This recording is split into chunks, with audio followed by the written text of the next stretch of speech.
మీ business ఏదైనా మీ ఊర్లో promotion చేయాలంటే అది సుమన్ టీవీతోనే సాధ్యం. ఇప్పుడే సంప్రదించండి.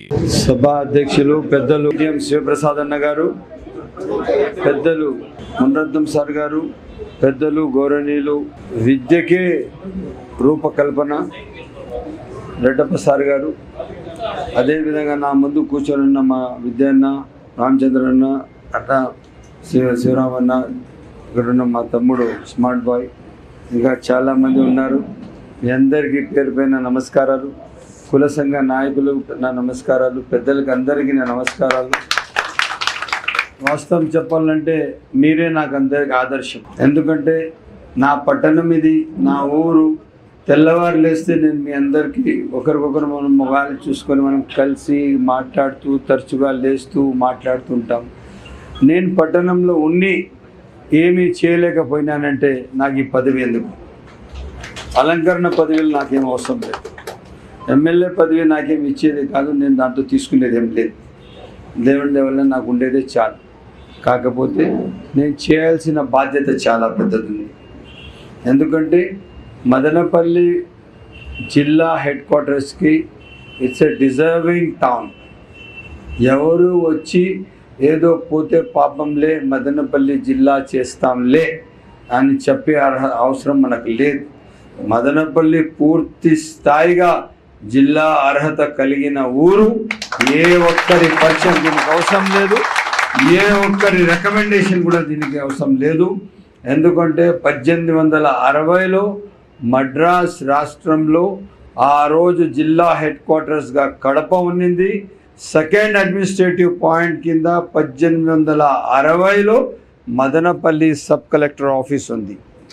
ఆ రోజులోనే సబ్ కలెక్టర్ ఆఫీస్ 1860లో ఉందంటే ఇంకా మదనపల్లికి ఏ ఒక్కరి పరిచయం అవసరం లేదు. 17 ఎకరాల్లో సబ్ కలెక్టర్ ఆఫీస్ ఉంది. చిత్తూరు కొత్త కలెక్టర్ 5.5-6 ఎకరాల్లో ఉంది. మీరు అదేవిధంగా రాయచోటి కలెక్టరేట్ చూస్తే ఎట్లా ఉంది, అది పర్వాలే ఆ విధంగా ఉంది. కాకపోతే నేను ఒకే ఒక మాట చెప్తున్నాను, మదనపల్లికి ఎట్టి పరిస్థితిలో జిల్లా చేసే బాధ్యత మనది.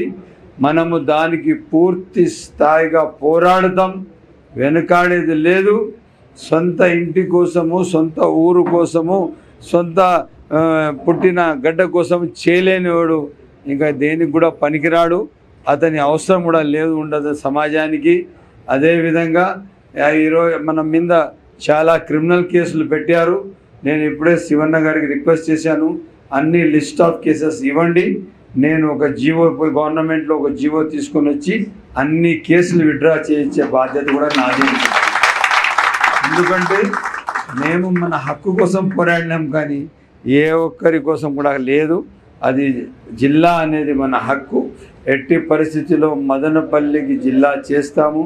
నేను వాస్తవం చెప్పాలంటే పాలకులు ఎట్లా ఉంటారేమో నాకు తెలియదు, కానీ ఒక 3 రోజుల నుంచి నేను మున్సిపాలిటీ రివ్యూ చేస్తున్నాను. ఆ మున్సిపాలిటీ రివ్యూలో నేను కొంతమంది అధికారులకు కోపం వచ్చేసి, మీరు ఎక్కడికి వెళ్తారో చెప్పండి, నేను ట్రాన్స్ఫర్కి నేనే ఆర్డర్స్ తెప్పించి మీకు ఇస్తాను అన్నాను. ఎందుకంటే వ్యవస్థ ఏమీ లేదు, ఏమి అంటే ఏమీ లేదు, జీరోలో ఉంది.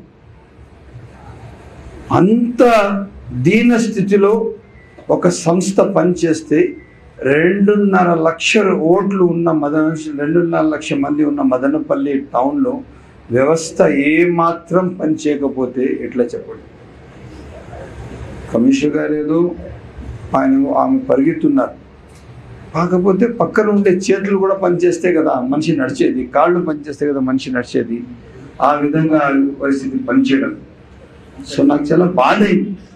సో ఎట్టి పరిస్థితుల్లో ఈ డిపార్ట్మెంట్స్ అన్ని స్ట్రీమ్లైన్ చేయాలా. మదనపల్లికి కొన్ని రోడ్స్ 100 ఫీట్ రోడ్ చేయాలా, కొన్ని 60 ఫీట్ రోడ్స్ చేయాలా.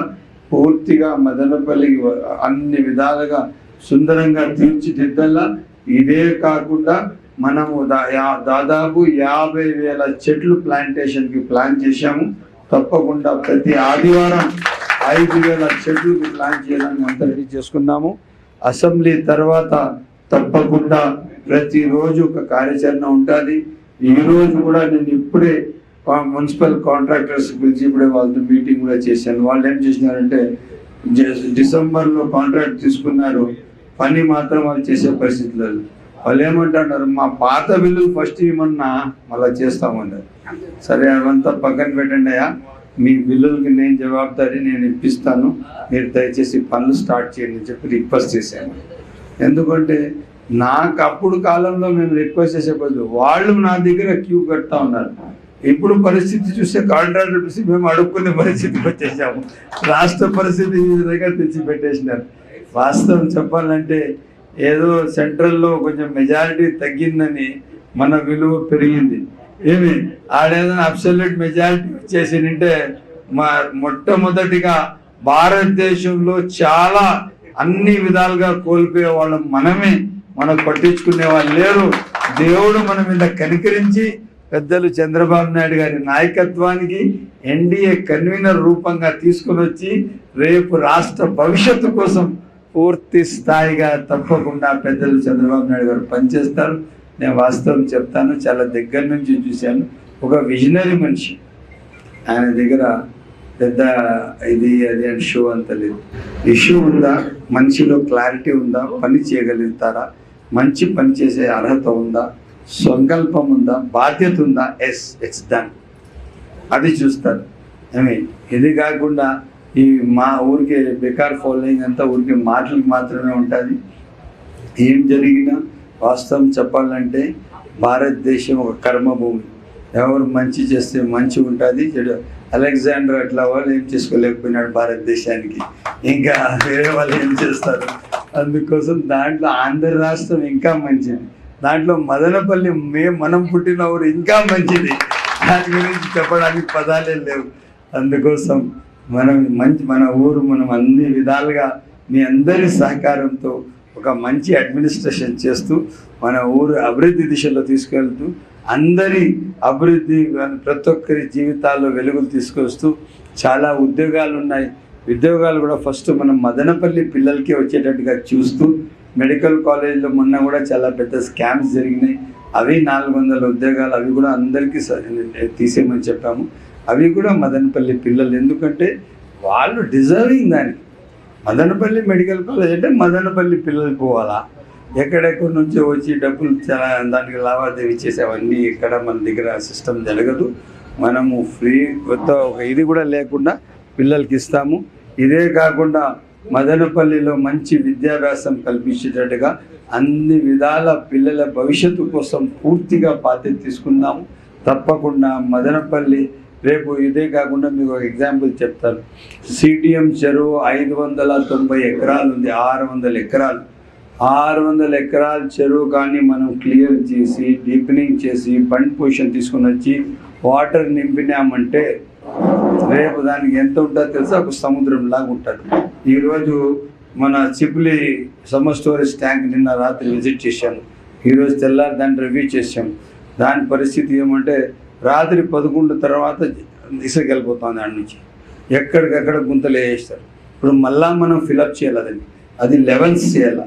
లెవెల్ చేసి అంతా క్లియర్ చేసి జంగల్ క్లియరెన్స్ చేసి హెచ్ఎన్ఎస్ వాటర్ ఫిలప్ చేయాలి. గండికోట నుంచి కూడా ఒక ప్రాజెక్ట్ ప్లాన్ చేస్తున్నాం, వాటర్ సప్లై మదనపల్లికి ఇవ్వాలని చెప్పి. దానిలో కూడా దాదాపు మదనపల్లికి కావాల్సినంత వాటర్ దానికి, ఎందుకంటే ఏదైతే మదనపల్లి వాటర్ గ్రౌండ్ వాటర్ ఉందో అంత హెల్తీ వాటర్ కాదు. దానికి మనం కొన్ని జలాల వాటర్లు తెచ్చుకున్నామంటే ఈ వాటర్ దాంతో కోయిన్సైడ్ చేస్తే తప్పకుండా ఒక మంచి నీరు మనకు వస్తుంది. రేపు మనకు సాగునీరుకు తాగునీరుకు ఏమాత్రం తక్కువ లేకుండా ఉంటుంది. మనం అందరం కలిసి నడుద్దాం. దయచేసి పట్టణం మదనపల్లి కాన్స్టిట్యున్సీ అభివృద్ధికి మనం అందరం కలిసి పనిచేసే బాధ్యత ప్రతి ఒక్క మదనపల్లి పౌరుని పైన ఉంది. ఆ దిశలో మీరందరూ ఎమ్మెల్యే సమానమే. దయచేసి మనం అందరము కలిసి నడుద్దామని చెప్పి సవినీగా తెలియజేస్తూ సెలవు తీసుకుంటున్నాను. జై హింద్, జై మదనపల్లి.